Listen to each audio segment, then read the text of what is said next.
มาส่งถึงพี่น้องผู้รับถอมยินเสียงขาวเขาตำบลตานเสียงอยู่ค่ะวันเมื่อในตกแม่อยู่ในวันที่2 เดือนธันวาคมปี2026ในคาเลขาวเลยยิบตัน3 หูคอขาวนอกเมืองเสติมาต่างถึงนี้พี่น้องผู้ปัญหาเฮาเขากว่าอยู่ค่ะหัวข้อข่าวที่1เฮอซึกญี่ปุ่นจามด้วยหมักโนไฟโทมาฮอกปอกอันต่างสุดหัวข้อข่าวที่2ทรัมป์วางแผนโฮมกันตั้งอิสราเอลแต่เดยี่หมักลงใส่อิหร่านหาเฮียงต่อถึงยอมรับว่าอำจางกุมกำไรแทงหัวข้อข่าวที่3อิสราเอลลาดว่าสังวัตจุมฮามัดอำวางเครื่องกองกลางเต้ๆไหนอำมีการถอนซึกออกตีกาซาวันในข่าววันนั้นสุดในเฮาข่าวกันกว่าถอมยินด้วยหัวข้อข่าวที่1เตรียมต่างไว้ว่ารู้สึกญี่ปุ่นจามด้วยหมักโนไฟโทมาฮอกปอกอันต่างสุดในจำกันค่าคือตับน้ำญี่ปุ่นจามด้วยหมักโนไฟปอกอันต่างสุดในห้องการภายเกตเคสญี่ปุ่นลาดว่าพอมือว่ายังตู่เกี่ยวตึกขัดเจอตาแผนการตาเกตเคอยู่นั่นในเป็นรองอันขึ้นอย่าไว้เผออันหนึ่งอยู่อยากเก้าตับสเกตเคตุเก่าญี่ปุ่นนั่นและมีรองจามด้วยตีปางลายแปซิฟิกมือวันพุธนั้นเสมักมันว่ามันจางยื้อไหลหมักหนูไฟถูมาฮอกซึกญี่ปุ่นอันมีปืนทึกเอจินั่นและมัดนำกัดตาที่ปล่อยไหลหมักหนูไฟถูมาฮอกมือลืนมัสนั่นในขาซึ่งในเลปกมือตีตา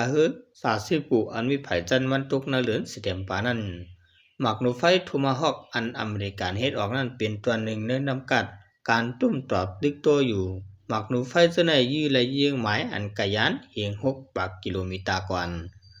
ห้องการไผ่แก่เขเมืองญี่ปุ่นแผนการไว้ว่าที่อันเสื้อหมักนูไฟ4 ปากลูกไปในเหลือนมัดปี2028ในเสติเลยจะเงินตัวละ1 ปีเดียนหรือห้องการภายเกเคญี่ปุ่นก็ที่ใส่ปันนำกัดตาปล่อยหมักนูไฟถูมาฮอกที่เฮือซึกอันป้าลอกไล่เกเคเอจิตนั่นเทียงเจ็ดล้ำห้องการภายลงปองซึ่งญี่ปุ่น NHK ออกไว้หนังไหนหรือสินั่นก็ภายเกเคญี่ปุ่นเขาไล่เอาหมักนูไฟอันยืดได้ตั้งไกนั่นมาจากที่ติดตับนำเกียรติเคที่ดินเจมึงคูมาตุปอดจานวันตุกเลเจมึงสีจุกะปอดกลางเจมือลืนมัสนั่นน่าฮือที่เป็นตัวหนึ่งในนำกัดภายตับซึกตาเตตึกโตตุ่มตบขึ้นซึ่งนั้นอยู่ในข่าวกูบอกในตับซึกอเมริกันมาอยู่ไว้ในเมืองญี่ปุ่นตั้งนำตั้งหลายเลยเฮ็ดให้เมืองญี่ปุ่นและจิงกาเจอจ่ายปันนำที่ขนาดกุยกาว่าไว้สิพองกูลองสุกซักอยู่ในอเมริกันและทอนซึกในเมืองญี่ปุ่นออกพองเยาะค่ะเนาะเมืองญี่ปุ่นเนี่ยจะเรียกว่าเมืองอันไปปิงยาขึ้นกาบจันสูงที่ค่ะเนาะจะเรียกว่าเครื่องเจอโคตรกูเจอกูมีเครื่องจากเจ้าไหนสังเจอว่ามาทางเมืองญี่ปุ่นปนันจึงจะเรียกว่าขามเลยสิอันมาทางเมืองเขเจ้าไหนหลายปูนกว่าค่ะเที่ยงรองหนึ่งก็เมืองญี่ปุ่นเนี่ยสังเจอว่าเมืองปังตึกซึ่งโดนฟ้าปอกคำสอนนั้นเขาย่าหมักนิวเคลียร์ที่เมืองนากาซากิเลย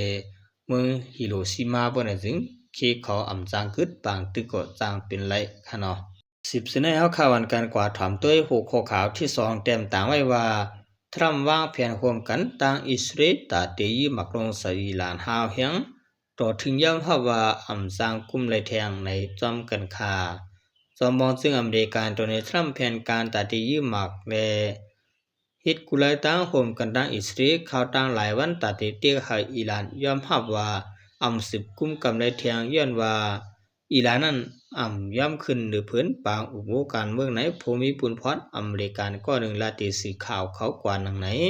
มือป่นมาวงหนึ่งนั่นแต่ทรัมดัดว่าย้อนเปิดอิหร่านย่อมหับลองกึดตึกเล็ดเป็นอันลิติติตวนตะขอตกลงลองงามเย็นนั่นแลตีสืบเฮ็ดลองตึกโตกันแทงในเย้าก้อยการเมืองจุลาย28วันนั้นอิหร่านเลยยีตะปางเซาอเมริกันที่เมืองจอร์แดนทางถึงสิว่านั้นสังไลยีตุ่มตบขึ้นติดตะปางเซาอิหร่าน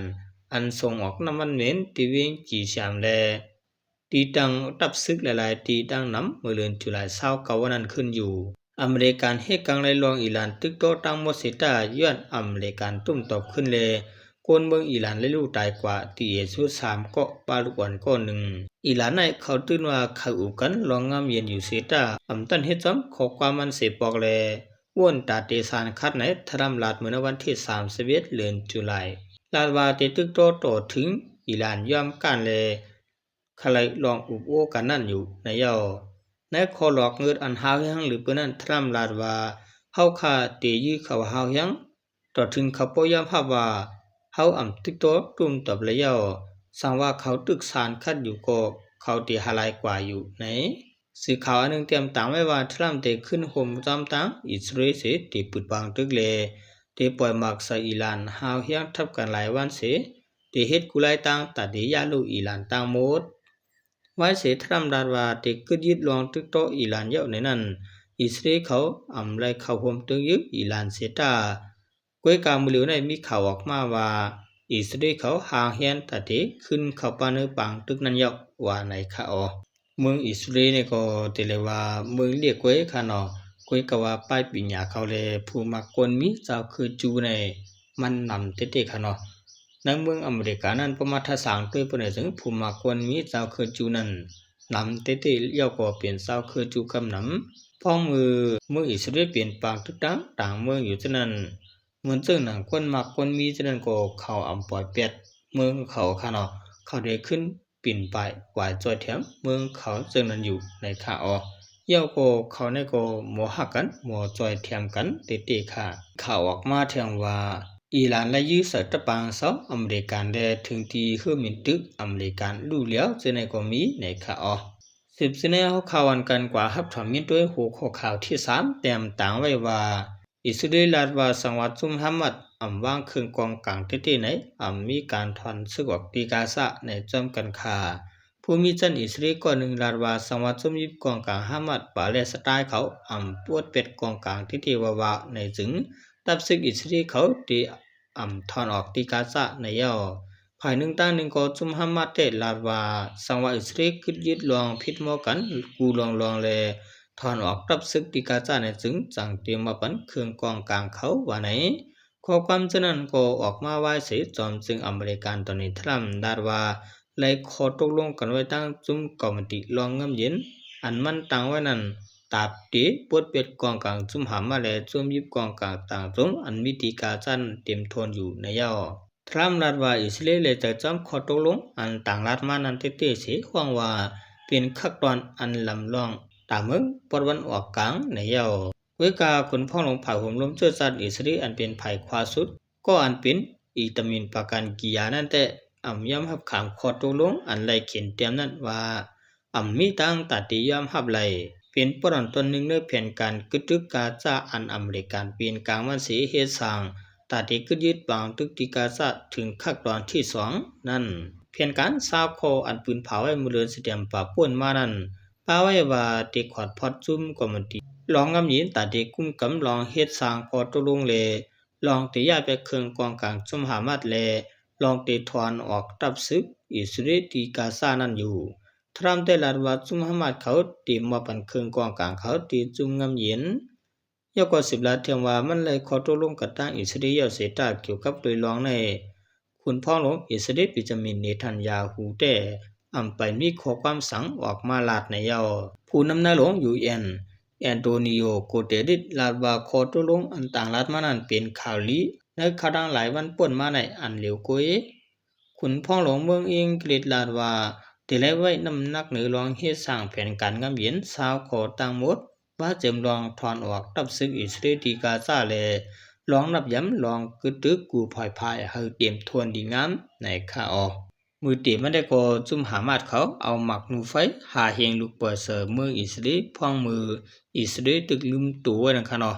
วิกาว่าเผื่อไว้เสดันมาปนถึงอิสราเอลได้ตุ่มตอบเขาขึ้นหายังถึงตีในสนุนคาซาใน